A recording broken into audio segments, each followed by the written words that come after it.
Okay, right. Well, welcome everybody. Welcome to our Conscious Cafe event this evening. My name is Gina Lazenby and I'm going to be hosting tonight.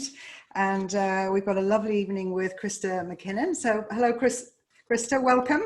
Hello, everybody. We've got people from all over, haven't we? Mm-hmm. Yep. Tonight's conversation is really pertaining to these times when the river becomes a torrent is what Christa is going to be talking about. But before I introduce the subject and I introduce Christa, I'm going to tell you a little bit about Conscious Cafe. Conscious Cafe is a community organization that was started by Judy Piatkus 9 years ago. She just celebrated the 9th birthday. And you may be familiar with her name. She was a leading publisher, particularly of mind, body, spirit books. And she started Conscious Cafe as a place for us to come together in community and conversation to talk about things that matter. And we are largely groups that meet in person. We're not meeting in person tonight, as no groups are meeting in person. But we've been doing these global cafes where we've had eminent speakers and authors speak, and we've done about 5 or 6 of these. They've all been recorded. They're up on YouTube on the Conscious Cafe channel, and we're going to record Christa tonight as well. We've got Conscious Cafes in regional groups now. Judy runs the big group in London, but we've got Conscious Cafes, the New Forest, Newbury, Canterbury, Elmhall, St Albans, and the one I run in Skipton in the north, covering Yorkshire and Lancashire.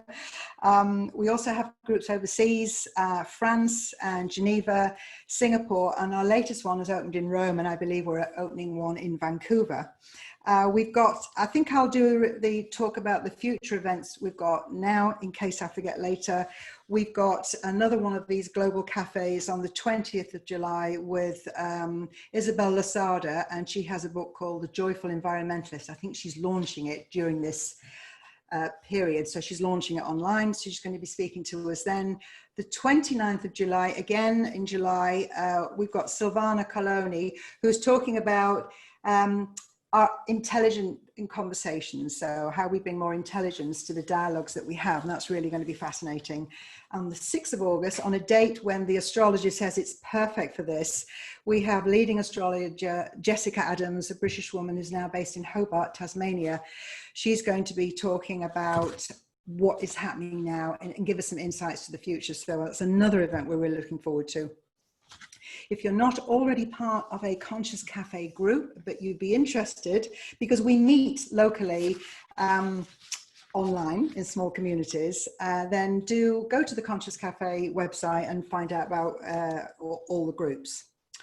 So I'm going to introduce Christa. Christa's going to be talking for, I think, about 40 minutes. Then we're going to have some time for questions. And if we have time and it's possible, we could even go into breakout groups, but that we're starting at 7, so we're finishing at 8:30. That's what we're going to be doing. And I'm going to be supporting Christa in getting her started and in the questions afterwards. And the questions would go in the chat, which you can see. Is there anything? Everyone in one new message. Everyone in waiting room. Nobody. Okay, I'm not missing anybody. Let's have a look now.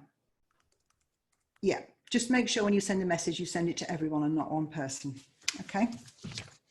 So the title, When the River Becomes a Torrent, so apt for this moment in time. In fact, I had one of those torrent days today. They kind of come and go, but you know, that huge increase in energy. Chris is talking about growing and thriving in times of uncertainty, transformation, and evolutionary crisis. And she's going to talk about the capacities that we need to change, particularly in the speed of change that we have now. And things are happening so quickly, which provide, it is unsettling for us, but also, again, it's unsettling for us, but it provides a huge opportunity. So what do we have to do in that? That's what Christa is going to talk about. So let me tell you a little bit about Christa. Christa works internationally as a psychologist. also a family counsellor, clinical hypnotherapist, and a shamanic teacher. And she lectures at University of Exeter, and she has a specialisation in complex trauma. Her fascination for the capacities of the human mind and consciousness led her to explore spiritual teachings, living in Ashrams in Asia and apprenticing to indigenous shamans in Brazil and Ecuador. Christa now combines her knowledge of the contemporary psychological with ancient shamanic teachings. And that's interesting. I think bringing those two disciplines together is what's exciting about tonight. Christa's also a best-selling author, 4 books she's written, including Shamanism, Awaken and Develop the Shamanic Force Within, and also a groundbreaking book called Shamanism and Spirituality and Therapeutic Practice. She's also the founder of the training institute Bridging the Worlds and the co-founder of Women Weaving Change. And I think that aspect of bridging the worlds with these different disciplines that you have is so what's needed. So Christa, I'm going to hand over to you. And just before I do it, everybody, you know, we can't hear everybody, but we can give her a wave or a silent applause, because that's what we would do if we were together in a room. So I'm handing over to you, Christa. Thank you. Welcome. Hey, thank you very much. So now comes the technical bit. Hello, everybody. I really, really appreciate to have been invited again to Conscious Cafe. I gave her a talk before in person in London, and really it was a great evening. And I want to say my thank yous first, otherwise I will forget. So thanks to Judy, thanks for Gina for hosting, and of course thanks to all of you for coming along. There are so many, it's wonderful. So when Judy emailed and said, would you like to do another talk? I said, of course I do. And then I thought, what do I want to talk about? And then I realized I want to talk about what's happening right now. And this will kind of combine really my professional expertise, the wisdom teachings I received, some research, little research, because these are very unusual times, and some things which I have realized work. So this is what the presentation will be based on. And on the whole, really, I would like you to get inspired and just think about things and hopefully use some of the ideas which I'm going to convey tonight for your own path during this time of profound change.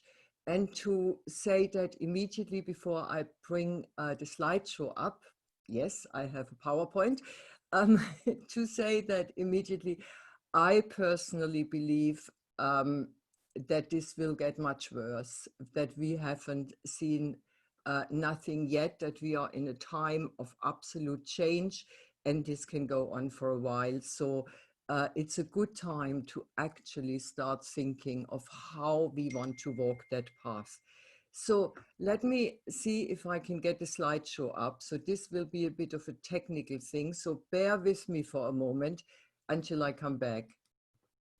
Right, there we go. Share screen. And slideshow. Whoops.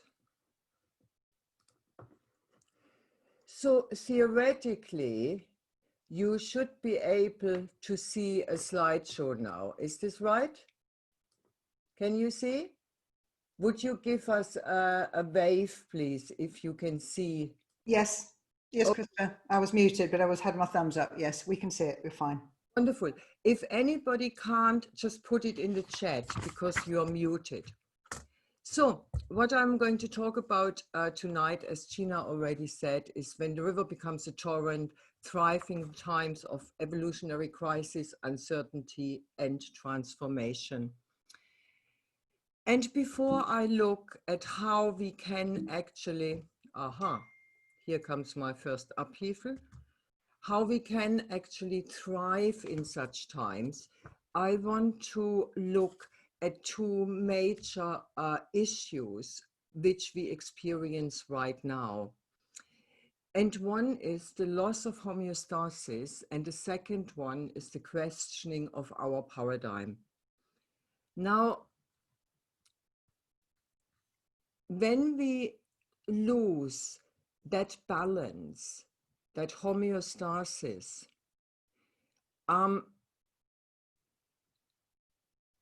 we kind of don't quite know how to reestablish it.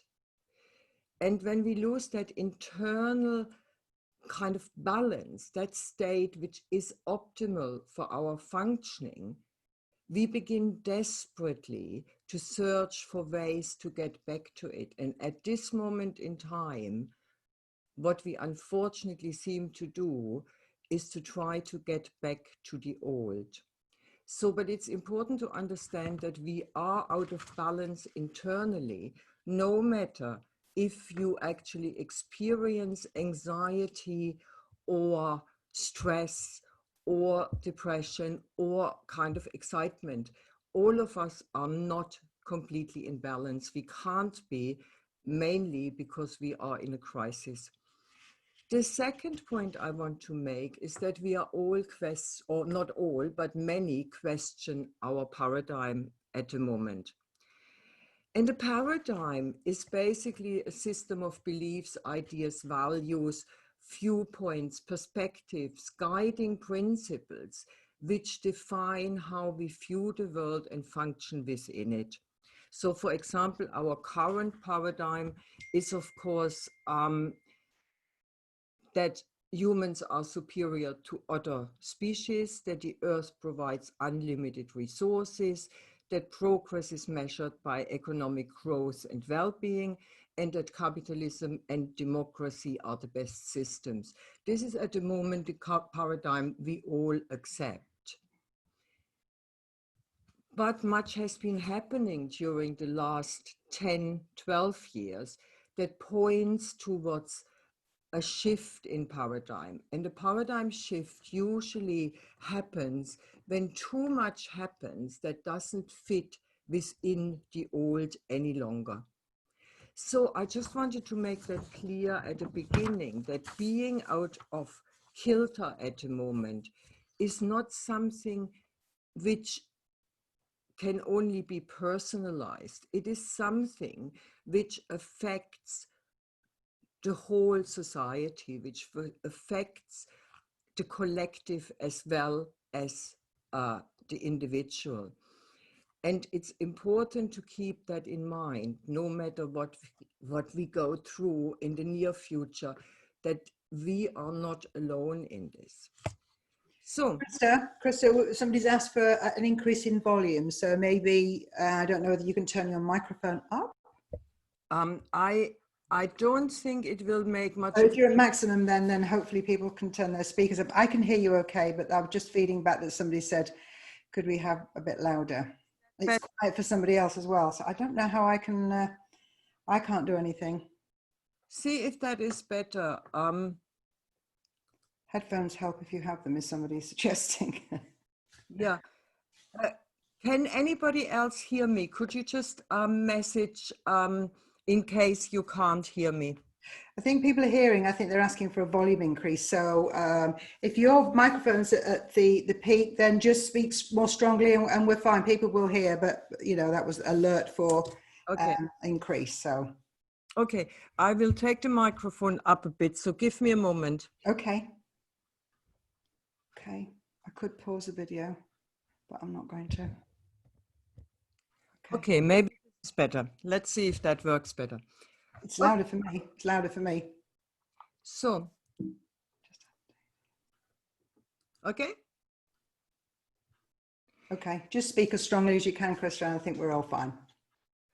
Okay, so before I go into how we can thrive in these times, I wanted to make sure that you all understand that these times are not coming out of the blue. We had many, many indicators. There's always an incubation period before we go into some kind of crisis. And the indicators we had in the last 10, 15 years is, of course, the financial meltdown in 2008, all the ecological issues we are talking about, including global warming. We have heard again and again over the last few years it's the highest, the lowest, this flood is unprecedented, that heat wave is unprecedented, and so on. We had lots of natural disasters like fires, droughts, flooding. We experience a scarcity of resources in certain parts of the world. We all know that there's an ever-widening gap between rich and poor, and that applies nationally as well as internationally. We experience a tension between the global and the tribal. We can see that the national and the international. We can see that very clearly in America at the moment. We can see it in Brazil. We can, of course, also see it in the UK with Brexit having gone through. There is a massive tension, which is normal in such times, because we retreat into tribalism when things get uncertain outside. And we, of course, see more and more patriarchal, authoritarian, and autocratic leaders being elected. So this all happened over the last 10 years, and it should have given us quite an insight that we are in a shift period, that something is happening. And the latest one, of course, is that we have a global health crisis, which should have woken us up, but it hasn't quite done so yet. Now, on the other side, of course, we have many movements like the Me Too, the Ecocide movement, Extinction Rebellion, BLM, just to talk about the latest ones, and smaller intense initiatives such as the Green Belt in Africa, the women's movement in India, indigenous movements all over the world, then the uprisings in Chile, the unrest in France, in Bolivia, in Brazil, Hong Kong, and many, many more. So a lot is going on, and I haven't mentioned the Middle East because that started to happen beforehand. So at one point, as I said, this should have woken us up, but so far it hasn't. And what usually happens when a crisis occurs is that we go through stages of change. And I have written those down for you because that's important to understand where we are now. So the first step is usually that we go into a kind of numbness, we go into a shock, because the mismatch between what we expect, namely life to be normal, and reality is just too big for our brain to comprehend. So we react fairly numb in the beginning. Our next step is usually denial. We deny that this is big, that this will shake our world, that this will force us to make changes, that this won't be over quickly. And we try to carry on as before. Then this third step within a crisis situation is usually that the doubt sets in, because reality will bite. And then we move to a partial admission. So this is an in-between stage, and this is where we actually experience the feelings. This in-between stage usually results in anger, frustration, anxiety, depression, and still a strong drive to get back to the old normal. And this is where we are now. So we have gone through this, I hope you can see that, up to point 3. But we are still on the downward spiral, because to really begin to work with the change and to grow and to thrive in situations like this, we need to get to point 4, which is actually acceptance.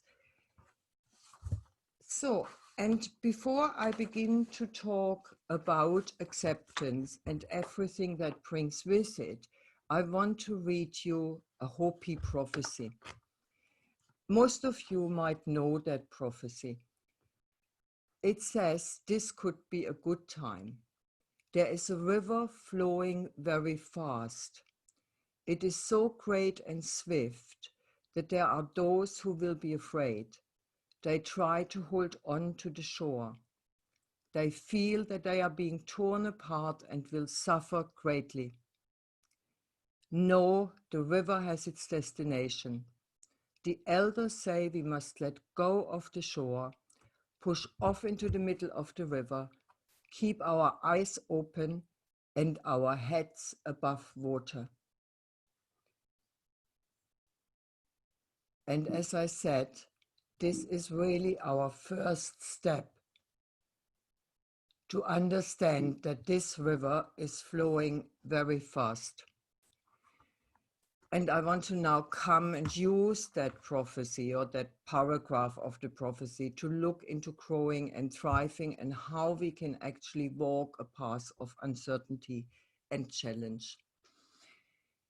So the first step is really to acknowledge that the river is flowing very, very fast, and to accept that the current crisis is real and it is a state of peril, but also of great potential. So to accept that this is big and that everything will and needs to change, no matter if it takes a week or 5 years, is really the first step. Working towards accepting that we are in a planetary crisis and a time of change and that the outcome is uncertain, we find that very difficult. Whilst holding on to that knowing that this time holds great potential. Our next step is really to letting go of the shore. So practicing to let go of long-term planning, of wanting to control things, of the idea that life has to be comfortable. And that's hard for us here, especially for us in the West, because we had such a relatively comfortable and safe life. But this letting go of the shore is important, because if you try to hang on to it, it's quite likely that you get battered. So long-term planning, wanting to control things, and the idea that life has to be comfortable needs to go. The only way to go when the river becomes very fast and it becomes a torrent is to flow with what is. If we try to swim against it, we will absolutely exhaust ourselves, and it's actually not possible. So flowing with what is, being in the moment and taking small steps. And the last point, within acceptance, within that whole idea of accepting that something is profoundly changing and we are in that change, is to become innovative and creative. Living with uncertainty can really set us free. And out of necessity, the human ability to be innovative and creative can be so heightened, individually as well as collectively. And I read something a few days ago, which I quite liked. Somebody said this is the time of the artist. Right now, the artist will paint, will write, will make films, will do sculptures. This is the time of the artist, because the artist has something to say. So the idea of really being creative and innovative right now is important. And in a funny way, we all have experienced it. We all had to move towards technology much more than we ever wanted. So there's lots in a way to do at the moment to really be innovative and be creative. So these are the first sets of points I wanted to make. Now, the second step, I think, when we are in crisis, sorry, I need some water, is to become a lake. And I want to read you a story to illuminate that. And the story goes as follows, if I can find it. Okay. An aging master grew tired of his apprentice's complaint. One morning, he sent him to get some salt. When the apprentice returned, the master told him to mix a handful of salt in a glass of water and then drink it. How does it taste? The master asked.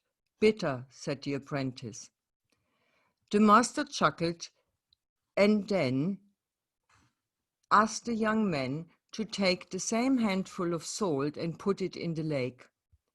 The two walked in silence to the nearby lake, and once the apprentice swirled his handful of salt into the water, the old man said, "Now drink from the lake." As the water dripped down the young man's chin, the master asked, "How does it taste?" "Fresh," remarked the apprentice. "Do you taste the salt?" asked the master. "No," said the young man. At this, the master sat beside this serious young man and explained softly, "The pain of life is pure salt, no more and no less. The amount of pain in life remains exactly the same. However, the amount of bitterness we taste depends on the container we put the pain in. So when you are in pain, the only thing you can do is to enlarge your sense of things. Become a lake." And this is the second requirement, in a way, to thrive and to grow in a crisis, is to become a lake, to enlarge our view of the world. Now, I have already mentioned all the points which happened lately, and to understand that what is going on is much bigger than one country, one community, one person. It is really a worldwide shift. It is a shift in paradigm, which will sooner or later happen. So keep it. But the other point I wanted to make is really spiritual. And that means expanding consciousness. So the second thing we are asked to do is really to expand consciousness, to keep going in with spiritual work and experiencing ourselves as part of a much wider and bigger whole. Seeing, understanding, and internalize the bigger picture, tapping into the divine consciousness as often as possible. So asking for spirit help and guidance is included in that. So if you can find a daily spiritual practice with these intents, with the intent that you want to experience yourself as part of a much wider and bigger whole, that you want to tap into that divine consciousness which might know where this is leading to, that you can ask for spirit help, then you will find that this assists you greatly in really growing, but also thriving. So the third point I wanted to make, if I can find my piece of paper again, yes, is the worst thing we can do in times like this is be passive, hoping that it will pass.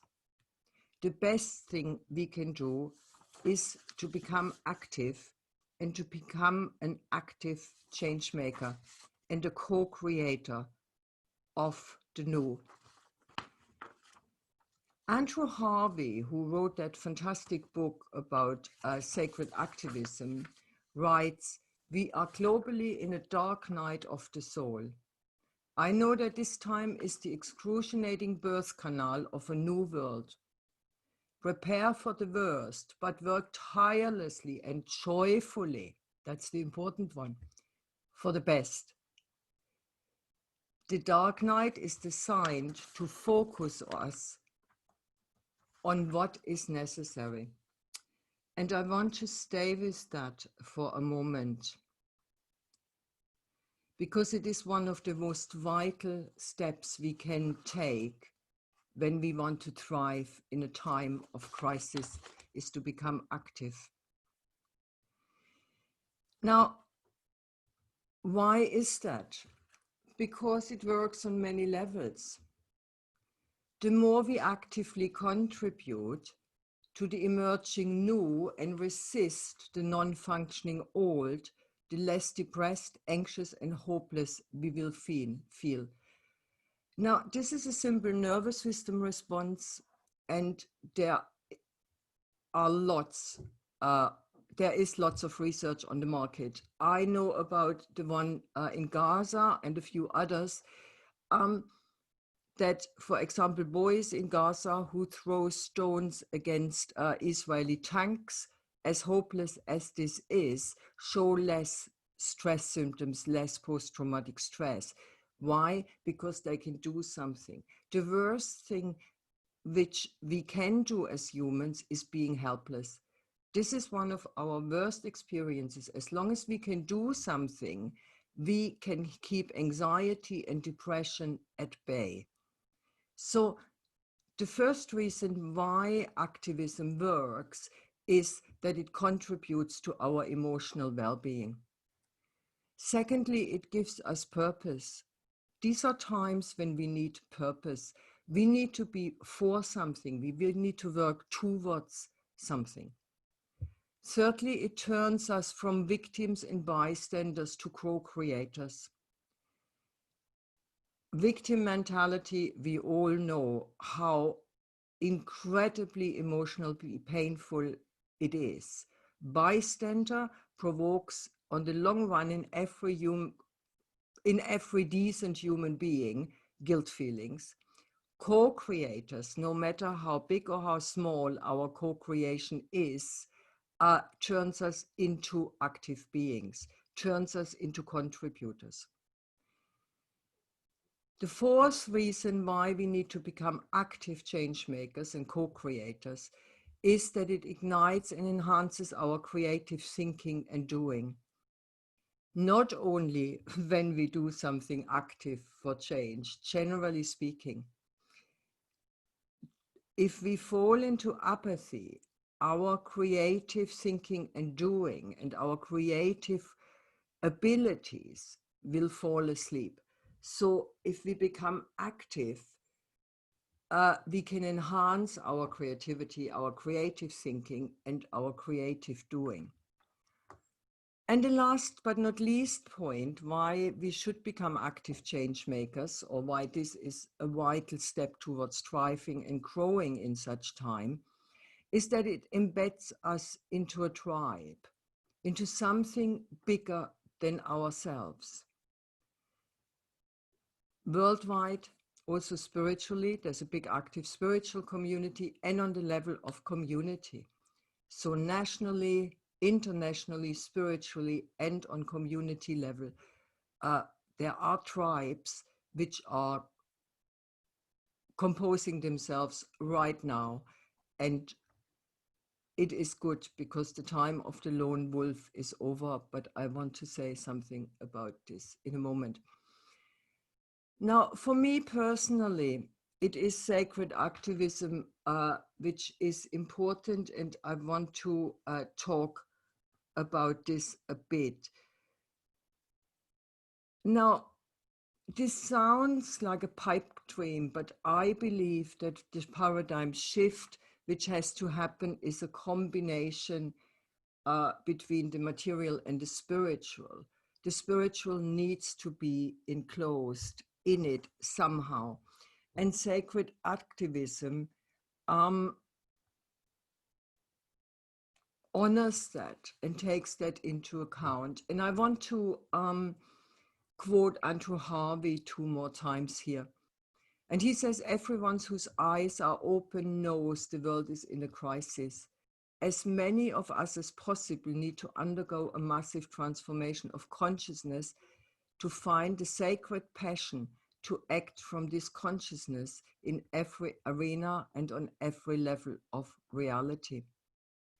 It is my deepest belief that only sacred activism, the fusion of the mystical knowledge, peace, strength, and stamina with calm, focused, and radical action, and the word here, the focus is on radical, can possibly be of use now. And let all of us who see the seriousness of our contemporary situation and also the extraordinary possibilities of a new order infused by spirituality, by the way, join together as sacred activists to do all we can with all we are and have to transform the crisis and the world. And this is not just a pipe dream. If we look at what is happening lately with different movements, there is a sense of the spiritual being involved. There is a sense of regenerative culture needing to be there. There is a sense of understanding that we just replace the same system with a new system, with maybe some different people and so on. It's not enough because we will end up in the same place. So sacred activism for me is the way forward, and I just wanted to introduce you to it. I also wanted to, as a fourth step, and I'm not going on much longer, make sacred activism a bit more concrete. To do all we can with all we are and have, and this fusion. Now, it is very important that we understand that we are creating a web of the new. And when we become co-creators within that web, it doesn't actually matter how big or small our contribution is. We're creating at the moment a web, and I'm hoping that we can finish that web without it coming to an absolute catastrophe. A web in which transformation can happen. We mustn't make the mistake that the one big idea or the one big leader will appear to save us or to move us forward. This would not be in tune with the change we need to create. The change we need to create is from the patriarchal, hierarchical, capitalist way of seeing the world to a more co-creative, feminine, cooperative way of the world. So we cannot wait for the big leader because he will not come. He will come, but he will move us backwards if they come, and they are on the march. So to create this web of the new, we all need to be active, and I personally feel this is our best way to actually thrive and grow in such times. So all of us are asked to contribute to this web, and we can do it in so many ways. Through protest, through joining movements, through our art, through writing, through raising awareness, through ceremonial work, through community initiatives, through eco-activism, through vegetarianism, through social media, through planting our own food, to get involved in food cooperatives, to share rather than buy. Many, many more, and I hope we will discuss that in a moment. Nothing is too big and nothing is too small. And that's really important to understand in my eyes. It is the creation of a web we are looking at. So, and this is my last point, I think, which I want to make. The last point, which helps us to thrive and grow, is to build a field that sustains us, that sustains our activism, our growth, and our thriving. Now, within sacred activism, we treat ourselves as an instrument of change. And this power is fueled, of course, with great power. This power is fueled by our inner strength, by the spiritual practice I have mentioned, by the awakening of consciousness, by our letting go of the old, by our insights into the change that needs to happen, but also, and that's what I want to come to, by the energy fields we create around us. And now, more than ever, I think to thrive and to grow, we need to look at who is around us and what are we surrounding ourselves with. The first step here to understand is that we are moving from the I to the we. That's part of that shift. The I, the kind of freedom I, the individualism, has lately, if you look closely turned into a quite dangerous narcissism. We see that in our leaders, but we see it in each of us. What started out as something very positive, individualism, has turned into something which is more and more negative, namely narcissism. So we're moving from the I to the we. The time of the lone wolf is really over. The second step, how we can create fields that sustain and nurture us, is really have a clear intent and focus. And my intent is very simple. My intent is, which I keep in the back of my mind all the time, to contribute to the change in a way that is for the highest good of all of life. No more and no less, because at the moment, I don't know precisely where it's going. And people who tell you that they know precisely are lying. So much can happen. We have an input in this. Now, the third step to build a field that sustains and nurtures you is really let go of people who are not on your wavelengths. This is not so important yet, but it will become more and more important. Surround yourself with other change makers, with other people who want to see that change, because the time of arguments and discussions is really over. This is a time of action. And if you are surrounded by people who constantly pull you back or argue with you, you will not nurture yourself enough. So appreciate your echo chamber. It's not so bad. Keep your faith in the potential of this time. This is what we have been waiting for. This is what the prophecies said to us. And develop an individual vision. What do you specifically want to see in the world, and hold on to that? For me, it is really this contributing to the change in a way that is for the highest good of all of life. So whatever contributes to life, for me, is good.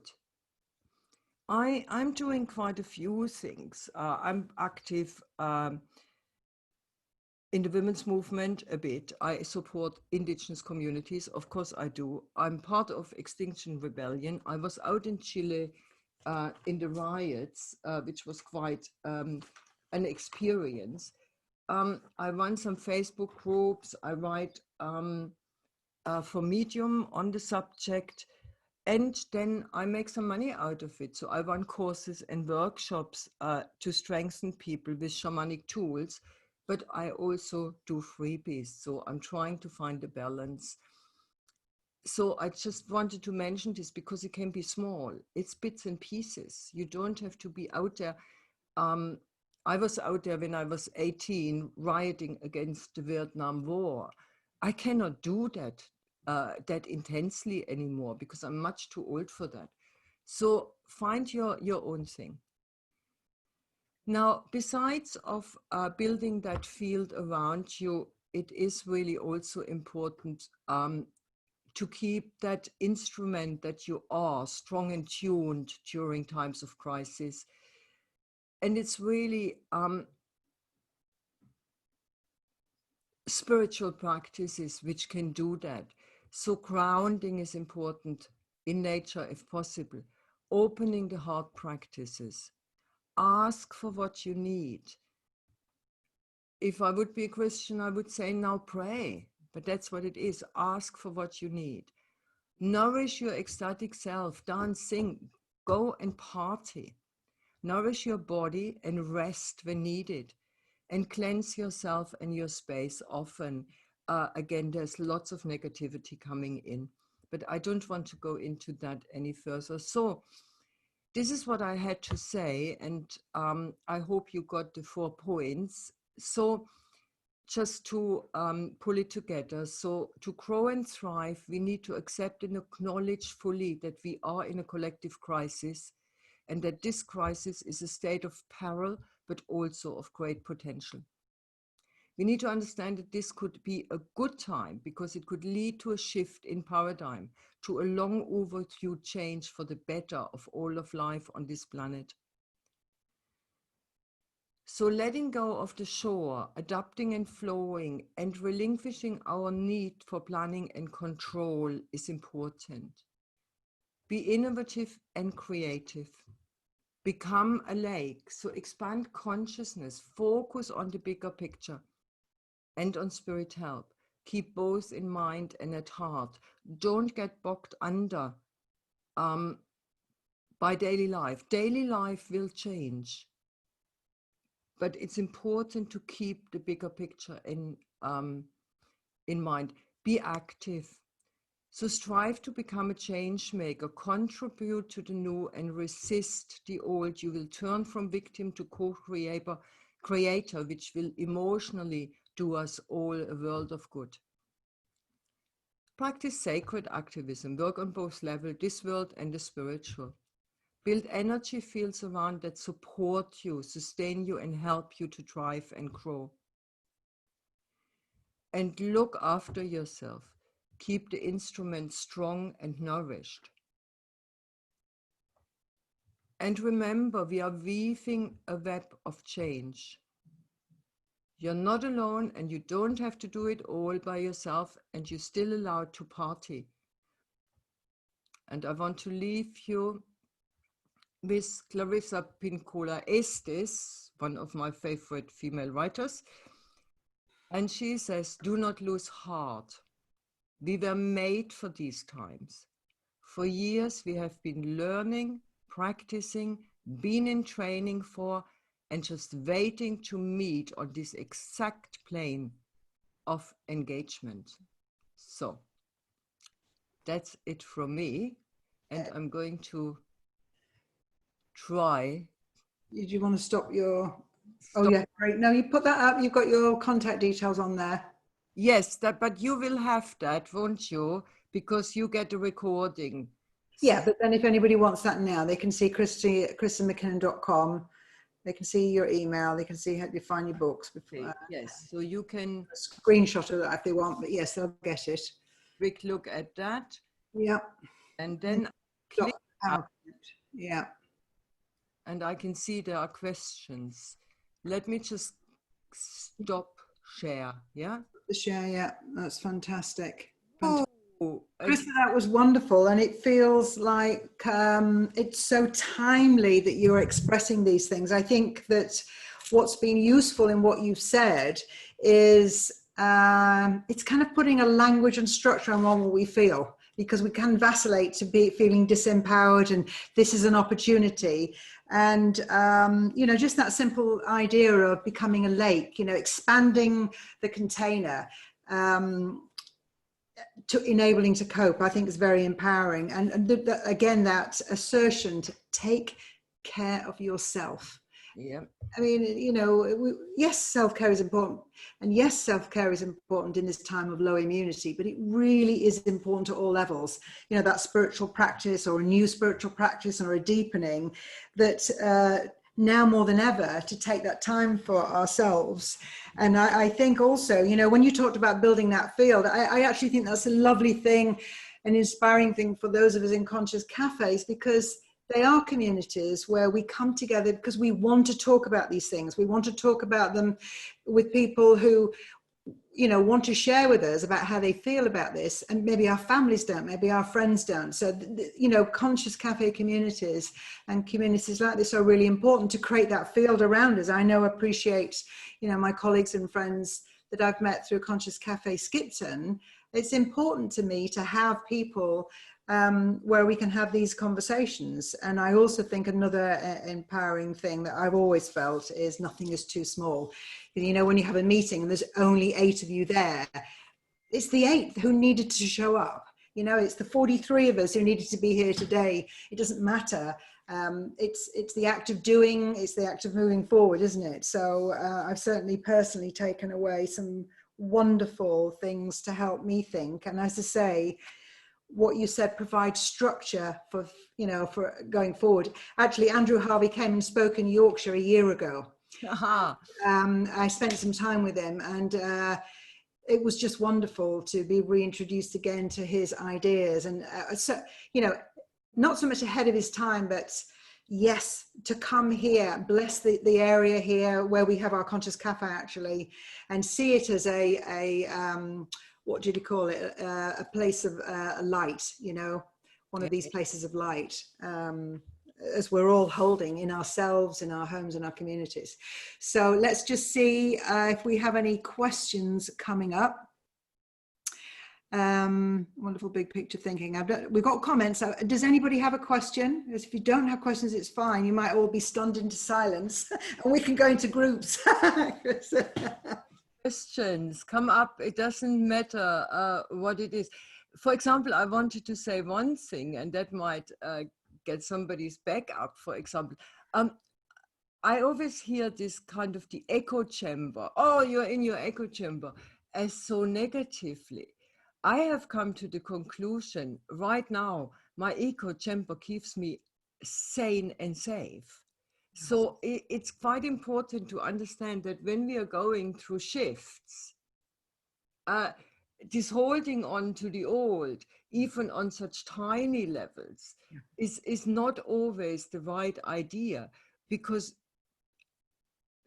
there is a time for discussion and there is a time to confront yourself with other views, but not in a time when we are vulnerable.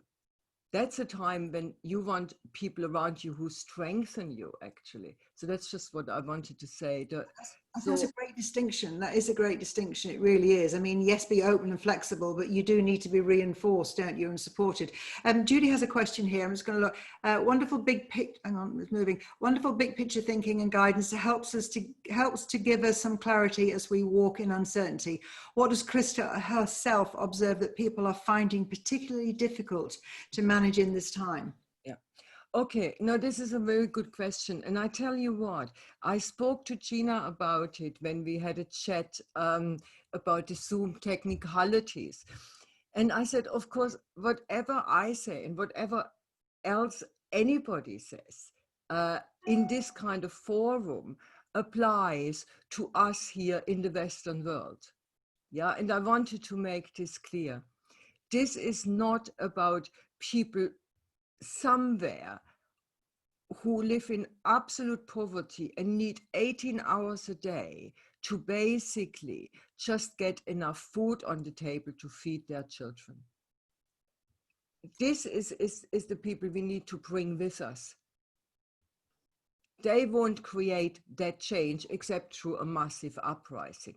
So Judy, what experience people here? And that's all I can answer, yeah? Because there are people who live horrendous lives and they experience very different things. So what people experience here mainly, I think, is loss. That loss of to do what they did before. And I spoke to many people. The summer, for example, for many, many young people is festival time. They're hanging on for the festivals. This is a time when they can let go and when they dance their socks off and they make love a lot and they take whatever they take and they have a great time. You know, that's gone at the moment. Yeah. So there is a sense of loss, and that can lead into a sense of depression. And that's what I'm seeing, that people are trying to numb down to not feel what's actually happening. Because depression is a numbing down. Yeah. And then the other thing I'm seeing is anxiety, and rightly so. Yeah. Rightly so. Yeah. Things are uncertain, and I'm not 100% sure how this will develop and how this will pan out. Yeah. So, if you don't know what to do, you know, part of that numbing down could be just to watch Netflix, you know, just to not know what to do. So I'm just looking here, I've got a question and it's moving as I'm going back to the question. Simon was saying fear tends to paralyze people. How can we help one another to feel the fear and do it anyway? Exactly. And I didn't want to mention it, to feel the fear and do it anyway. And that's what I tried to say in the beginning. we are out of homeostasis. Now, usually we always pendle a bit. Simon, I come to your question. We always pendle a bit. We never completely in homeostasis, in that internal space, which is the best for our functioning. But at the moment, we are like that. I mean, it's really out. No? And we're going through a crisis which should lead to a paradigm shift, and we are not sure yet if it will lead to a paradigm shift. Simon, if I could tell you that in 3 years we will have paradise on earth, you would not feel anxious. You would just say, oh, this is a time we need to go through. But as I can't tell you that, and nobody can, people feel anxious because it's uncertainty. Yeah. Uncertainty. The brain doesn't like uncertainty. The brain is looking for explanations and for certainty because it makes us feel safe. So what we can do, as I said at the beginning, we need to almost shift our way of thinking. We need to come into the moment and realize that the energies will develop as the energies develop, and that we need to flow with them. And who would have thought that COVID comes along? Who would have thought that Black Lives Matter suddenly is out in the streets there, in hundreds of thousands, in millions all over the world? This is the stuff we cannot calculate at the moment, because an energetic web of change is being woven, and it will produce whatever it produces. So all we can do at the moment is surround ourselves with people who are on a similar wavelength, who understand where we are, who can let us be anxious and let us be rebellious and let us be furious, and help us to, in a way, say, okay, and this is all normal, and now I'm going out and I contribute to this change. It's all we can do. And don't you think that with uncertainty, if you are uncertain because you're unsure about things, in actual fact, if everything is uncertain, that's on one hand, even more scary, but at least it's uncertain for everybody else. We're all in uncertainty together. There's a kind of reassurance there, isn't it? That it's not just me. That's important to understand, not to individualize it too much. Okay, we feel it individually. But that's why I said we need to have the bigger picture. Our world needs to be enlarged. We need to see that this is really something much bigger, which we are collectively going through. And I spoke to a friend's daughter a few days ago, and no partying and no festivals and no this and no that. And I was in one of my grumpy modes, and I said, oh, well, no food, can't feed my children, haven't got a roof over my head, And she just looked at me, and I kind of thought, get real, This is just something which you need to see the bigger picture. Absolutely. And have people who support you in a good mood, but then also said, okay, come on, you're a contributor, you can be a co-creator here. Yeah. But you're right, there are phases to go through, aren't we? We don't all arrive at the same time. In a sense, we're going through it individually at different times, and society is moving through. We're moving forward, we're moving along that. Michelle from our Conscious Cafe Skipton is saying, I'm finding that it's so difficult to trust others, to take enough care to ensure my safety as I try hard to ensure the safety of others.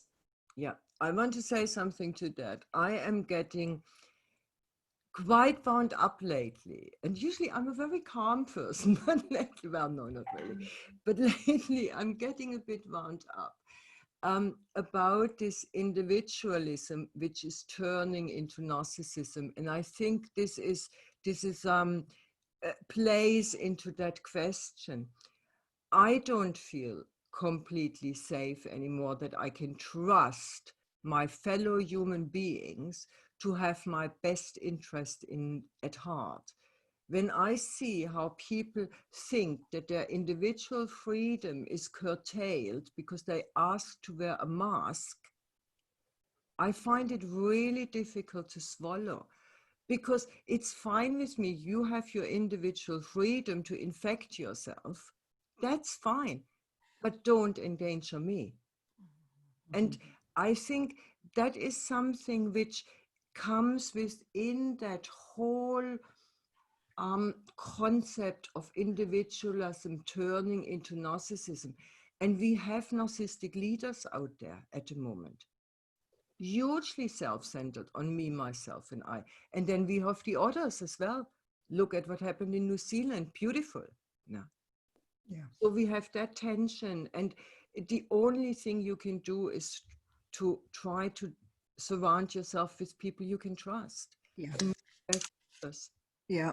I mean, Rachel, Conscious Cafe host from Newbury, is saying thank you, Christa. She loves the focus on sacred activism and wonderful reminder to infuse all that we do with spirituality and sacred intention. And that's powerful, isn't it? Is to infuse that work there. That's a great comment. We got a question here. Something to that quickly, because I haven't mentioned that. I just basically said, have your intention clear. So you get your personal intention. But it is really important to have that sacred intention with it, to really bring that in somehow. I didn't mention it, but I meant it. Yeah. She knew what you meant to say. She got the spirit of it. Oh, no. Michelle? Pardon? That was a comment from Rachel, who runs Conscious Cafe Newbury. Oh, I know Rachel. Yeah. Of course I know Rachel. Yeah. Rachel Boulder, yeah? I don't think Rachel Calder, yes, I missed what you said. I'm finding Karen is asking, my question is, how do you protect your own energy field from all the collective depression, fear and anger that's around at the moment? Perfect. I mean, I put that as a throwaway comment in here. I'm just seeing Vanessa, who is one of my co-facilitators on things we run together. And one of the things we always tell everybody is cleanse, cleanse, and cleanse even more. Don't we, Ness? Just not. And I think this is really important. I threw it in as a last comment. Cleanse your energy field. Use smudge, use sprays, whatever you use. Your room, your own energy field. I do it daily at the moment because there is a lot of negative energy around. Keep people who transfer it to you at arm's length. There is really a reason why I said, let people go who do that to you. You will need all your strength in the next few years, I think, personally. Yeah. It will go on for a while, whatever it is. So let these people go. I personally do not agree. I have lots of friends who say, just don't watch the news. I'm not, because I am interested in what's going on. I do look at this, but I do take it all with a pinch of salt. And if I can't take anymore, the TV comes off. I just don't look at the stuff for a few days. Yeah, you've got to be mindful and self-regulate in that way, haven't you? Yeah. Self-regulate is the idea. Yeah. That's exactly. Ben is asking, how could we deliver this type of message to others who may not look at the planet so holistically, particularly those who wouldn't buy into or understand such content as sacred activism? Yeah, as I said, in a way, the time for big discussions in a way is over, but, and there comes my but, there are people. The time is for big, what do you mean by that? The time for big discussions? I personally think that we are at a time now where we cannot work intensely over a period of time on people any longer who are very, very far away from the idea of spirituality. I feel right now is a time where we need to build energy fields and communities and collective action with people who are at least at a certain level already. But you see, when I look, let's say something like, look at what happened in London and what happens anywhere else, when the anti-demonstration happened and the people were blindly drunk mob who was quite violent. These are not people I would even engage with any longer. I haven't got the time. I have more important things to do. I feel the energy fields we are building right now, as I said, we are building a web of change. That's what we are aiming for. To bring somebody along who is so far away is a waste of my energy. But if people are closer already, then I think the idea is really to look back in history and say, look, we had revolutions. We had big changes. What did they bring? Same old, same old. Because, okay, they brought in degrees something different. But what we now need is quite a big shift. And spirituality, in the sense how Andrew Harvey understands it, I understand it, and lots of you will understand it, has to be a part of it. And so there, I would explain it from history. Change for the sake of change is not what is required. That's how I see it. Mm. Mm. It has to have something different. We need to develop as humans to a higher level while we are going through that change.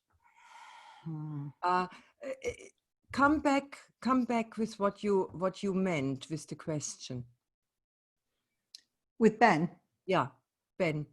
How could we deliver this type of message to others who may not look at the planet so holistically, particularly those who wouldn't buy into or understand such content or the term sacred activism?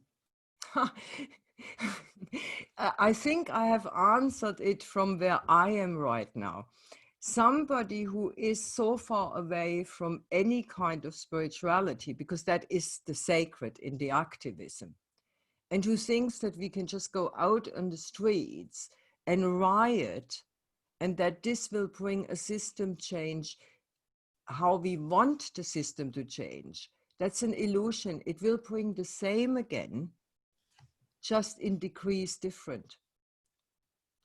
While if our actions are informed by a sense of spirit and of earth and of sacredness, it will bring something else. I think this is the only way it's explainable. You need to look at history and see what have changes brought. If we think about it, really think about it, that we have now more inequality, financially speaking, than we had in the Middle Ages. What has changed? We are replacing something with something that is a bit better, but we don't change the structures. Yeah. So that spiritual component, that consciousness needs to come in. This is the reason. But how to explain it to somebody who hasn't got a clue what I'm talking about? I have no idea. I think it comes from us being having people follow. If we see things in a different way, we might inspire somebody else to respond differently. And if we change our actions, you talked about, nothing is too small. Just to be different, to be relaxed with something, or to be sanguine about it, and just to talk calmly when people aren't calm, one by one, it's enrolling people, it's shifting them, it's inviting them to see something different by how we live, isn't it? By being that exemplar. It's great that you remind me, because I took somebody to an Extinction Rebellion action week last year who had never been to something like this. Now, I had expected much more aggression and much more forcefulness. What absolutely thrilled me was whenever somebody got overexcited because the police was coming in, they were calmed down instantly. There were instantly people there saying, "Whoops, stay calm," And it was the same when you needed something to eat. It was just there. And then on and off people came in and just did a ceremony, and it brought a different level in. So to kind of, and I'm not saying Extinction Rebellion is ideal, but they are trying to do that mixture of the spiritual in a way and that keeping calm together with activism. And this is the same what Andy Harvey tries to do. So through the way we are doing these things, we can kind of maybe draw people in, as you just said, Gina, through the way we act and react. I think that when people have gone out into the streets to protest and march, you know, there is something. I think, you know, it may have started with the women's march. Do you remember the women after Trump came into power? The women's marches. There was millions of women's marches across the world, and they had babies and they had men with them, and it was joyful and it was calm, and that kind of just showing up. And in a peaceful way, the Gandhi kind of way, the non-violence, he talked about withdrawing labor, all that peaceful way. There is a place, isn't there, for saying, I'm not happy with something and I'm just going to be here. So yes, that calm way. And we have to find that strength within, don't we? And with each other. Otherwise we could get cross and frustrated, calming ourselves. Yeah, and exactly. And we need the collective around us who kind of says, whoa, you know, stop it. No? Just come back to what you actually really want to achieve. You want a community feeling, you want to feed each other, you want to have your babies with us, you want to live out there on the street, what you actually want to achieve. And I think the women's marches can do that quite well. Extinction Rebellion can do it quite well. Even Black Lives Matters here I went to the Plymouth March, and that was the first time I went out, because before I was on strict lockdown because of my age, and before, of course, I have some conditions. So I went out and I kept well away. I kept really distant, but I just wanted to be there and support it through presence, basically. And I was astonished how soft and nice everybody was to everybody. There is a different movement coming out there in the streets. Not always, but it is going towards a gentler way of being. Yeah. I'm reminded of a story I tell about the mothers and grandmothers in Nigeria who were protesting. Can't remember the name of the delta, but it's where all the oil companies are extracting the oil. They've got all the power, and across the water where it's dirty, they have no power, they have nothing, and their children have no jobs. They bring in the workers, so there's absolutely no benefit, and there's all this pollution. So the women went in and they staged a sit-in in the plant, and they took all their cooking equipment with them. Kept themselves fed. They weren't going to starve, and they were successful. That's another story, but peaceful, nourishing process. A comment here from Rachel again. How do we work with spiritual source? She's saying intention, attention, connection to our spirituality is a phrase I learned recently from Jonathan Horwitz and Zara Walderbach that helps her. So she's saying, how do we work with spiritual source? And I think Jean is saying there are many people who have some degree of spiritual awareness but hide it out of fear. Remember the poem He Who Knows. So yeah, how some tips with that. Okay, so where do we start? Where to start? I want to got another hour. Awareness and hiding it out of fear first. I think that needs to go. I really, really feel, when I said before, the times of discussion is almost over. I think the time of hiding has to be over as much as possible. I really, really feel that we need to be who we are, because the web we are weaving is not just through our action, it is also through the way we are. And this is actually almost the best way of bringing other people in, is through your own way of being.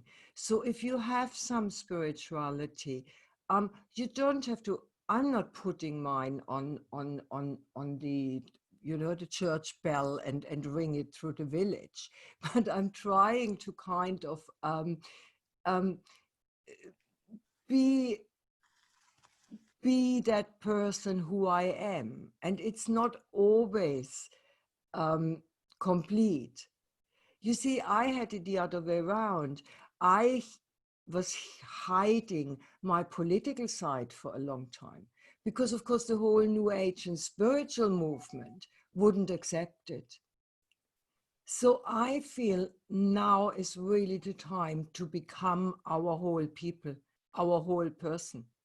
This is what needs to be out there and in there. That's a great way of presenting it, the whole person. I know that from for the years that I've been going to Wisdom 2.0 in San Francisco, in the early years that I went there, I don't know, I suppose maybe 10 years ago or 8 years ago, people would show up there, and it was where they found their tribe, where they could be the yogi or the spiritual person and then go back to work, where they didn't share any of that. And in the time that I was going there over 5 years, people, they were able to declare themselves as being interested, all of that, and bring it to work. That was, that was in California, and, we follow so much over there. And Judy's saying here, we have to model the behavior we would like to see in others. That's exactly it, isn't it? Right. And it's really to work on that, being more fearless and just being our whole person. And this ties in with what I said before, Rachel. I come to your question in a sec. It ties in with saying, let the people go who sap your energy. If you cannot be who you are, let them go. This is not the time to hang on to them. Now, I'm not saying that you can, that you go to work and play the guru, and sit at your desk and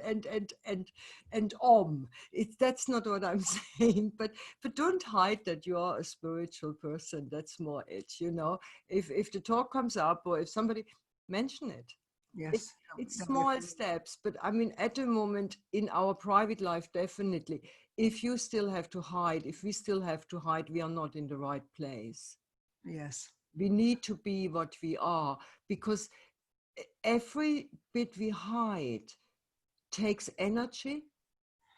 And I think we need our whole energy in these next, over that period which is coming. We need to have our own energy as much as we can. It will take us enough to keep nourished ourselves and to go through whatever we're going through. If we then lose energy just by pretending to be something which we are not, it's just not the right way forward. How can I be, Rachel, how can we tap into source? Look, listen, if I could snip my fingers and tell you precisely how to do it, I would be the richest woman and the biggest guru in the world. So I'm not. So I think this is for each of us to find a way to commune on a daily basis with those higher and deeper levels, with whatever works for us. This is all we can do. Look, a really seasoned meditator who has used the mantra for 20 years, why should he or she suddenly use shamanic journeying? No. This person, the mantra gets them into the space they want to get in, and then there you ask and you will receive. For me, I use other ways and means. I really feel this is something we really need to figure out. And the idea is really ask. Ask to be in contact with, ask to be shown, ask to get the answers. It's the only way we can do it. Well, it does say in the Bible, doesn't it, ask and you shall receive. We just mustn't forget that. Yeah. There's a couple of questions before we come to our close. This idea of letting go, somebody's pointed out, Karen's saying it's difficult to let these go if they're your family. You can't, they're not friends. I've got my brothers, two different ends of the spectrum, and I'm in the middle. So what was the advice about family? I can see that, and in a funny way, the family is rarely your tribe. Your tribe is somewhere else. Not always, but they are rarely your tribe, because your tribe is something you share a worldview with, an interest with, and in those times hopefully also an active participation with. And a tribe holds you. It holds you. So your family is not necessarily your tribe, because the relationships are more contaminated, and there are hierarchies within the family. There's children and parents, and even between sisters, close as you can be, they're not necessarily part of that tribe. Yeah. I would never let family relationships go, but I would keep certain things just out of the family. Yeah. And accept that this is a different relationship. This is a different container. Okay. It is not the tribal container for this time, but it is a container, and it is a container almost born out of history, of the history you have together. I would just keep certain things out. That's what I would do. Yeah. We've got 2 minutes left and 2 questions. Judy's drawing attention to a question from Barbara, which I'm going to look for. And Michelle has asked, I work with a lot of people with learning disabilities who already suffer complex trauma, or for whom the situation exacerbates their symptoms. I'd like to be able to help them cope with these changes. They are usually denied access to a deeper spiritual existence. Any advice there? Oh, this is really a subject which would warrant another focus in a way, because that is a real problem. We can all still quite rationalize, but if you work with people with learning disabilities, quite often they are hypersensitive to the energetic fields. And that is part of their problem. So whatever is there can actually get worse. The only thing I can say is cleanse the fields a lot, and listen to them a lot, and hold them a lot. I don't think you can change that directly. I would really need to talk about this much longer. I think cleansing and a lot of counter energies. So anything which can bring joy and fun to counter that getting worse. This would really be something I would need more information about the space, what you can do, what you can't do with them. You cannot do it rationally. It needs to be done more on an energetic, emotional level. Okay. It's a big one, isn't it? Just going to, Barbara says, thank you so much, Christa, for the larger insight. I resonate so much with the lone wolf period dissolving into the sacred activist and larger global shift. I'm currently in the States in California, where lockdown is largely reinstated, and curious how you see the role of online global community connection as a necessary resource of the sacred activism. I have a thirst for the larger community connection beyond just my physical location in the world. That's our final one. I mean, this is, of course, the beautiful outcome of lockdown and the crooks, isn't it? The beautiful outcome is that we are forced to connect. Yeah. Much, much bigger scale. Yeah. Through technology. And I mean, I find lately that I have people on courses from Australia and America, which I could have never had done before. And I'm a real fan of physicality. So I find all of this difficult.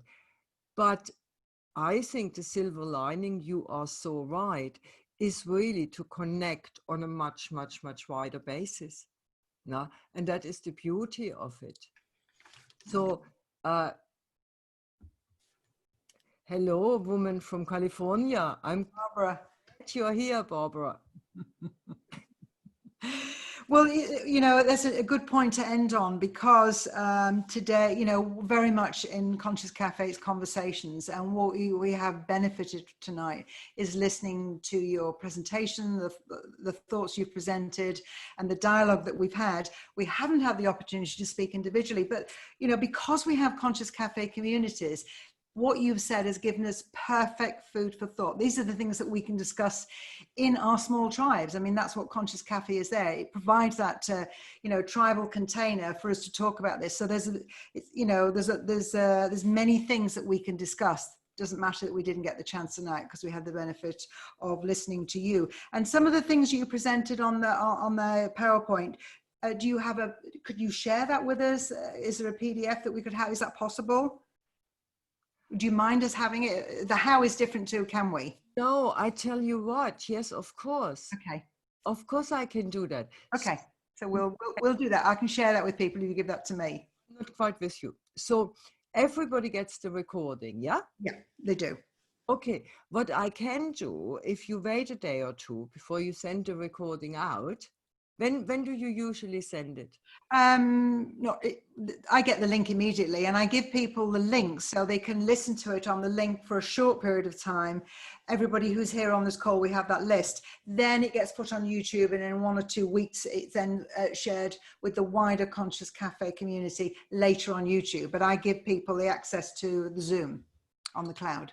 So what we can do, yes, if you want that, I can convert the PowerPoint very quickly, either into a PDF or just send you the PowerPoint and everybody can have it. I'm not possessive with that kind of stuff. Okay. So no, this is something I learned over time. You know, the more possessive I get, the more it backfires. I'm just saying, have it, and I get back. The universe works like this. So so I sent you the PowerPoint, yeah? And then you can put it as an attachment. Yeah, no, there's a lot in there. I think, you know, people will enjoy watching it. I certainly will.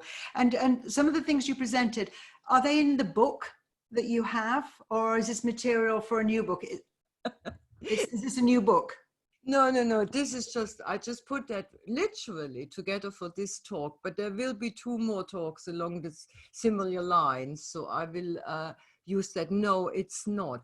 Funnily enough, I have started running Zoom courses in the evening. Yeah. First one starts in 2 days, but that's sheer coincidence, let me tell you, because I will run it a second time. Called Shamanic Tools for Challenging Times, and they go for 5 evenings. So for me, this is great, because it's a fantastic learning process as well, you know, to kind of really move courses onto Zoom, which I have really rejected in the past. I never wanted to do that, and it's actually not too bad. So all the courses and workshops, everything is on my website. Okay. It's yourname.com, isn't it? So people can go there and find out about that. That's brilliant. And your books. I mean, women's courses, there's one Neshas and me, we're running something for women only. Then there's Bridging the World course, which is Shamanism for Therapists, that starts again in October. So there's lots of stuff on there. Have a look, talks and everything else. It's wonderful that you're bringing these ideas, this holistic way of looking the world, you know, through your university teaching to other therapists. You know, the more, this is how we include people waking up. I think a lot of people are waking up now and they're looking around for things. So, you know, I think actually part of the old mindset is we're trying to enroll people in our ideas. I actually think there's a shifting and people are looking around and they don't know what to look for. So I think it's even more important that we present ourselves as the whole beings that we are, and people then can say, can I have some of what you've got? They don't always know how to ask. So it's even more important that we open the doors, they open the closet doors and get out there and say who we are. Perfect. I love it, because we need to come off the compartmentalizing. It's a very male way of looking at the world. Have neat little boxes. Yeah. We don't need neat little boxes in future. We need a flowing web. Yeah. No, I mean, my friend in Iceland, Runa, has a movement called No More Boxes. No launched at the UN. I mean, it's so much of its time. We've gone after 8:30. Apologise to everybody, but I mean, it's been wonderful. Look, everybody's still here. Christa, huge thank you for all the work you put into that. Presenting that. It's such a great language for us. It's a great map. I've got tremendous benefit from it, and I can't wait to watch the video again. So, thank you so much. And I know Judy will be grateful too, and everybody. And as we leave, I'll allow, because I don't know how to unmute, because I can just see mute all. I'll allow people to mute themselves and go yay, or to applaud or whatever. But we all salute you, and Christa, we thank you. Bye. Bye. Thank you very much. Bye. I did. Bye. Thank you. Take care. Thank you. Goodbye. Thank you so much. Bye. Thank you very much. Thank you. Bye. Thank you. Thank you. Bye. Bye. Bye. Bye. Bye, Rose. All around the world. Yeah, it's seeing faces I haven't seen for a long time, like Ruth, for example. Hi, Ruth. Yeah. Hello. Hey.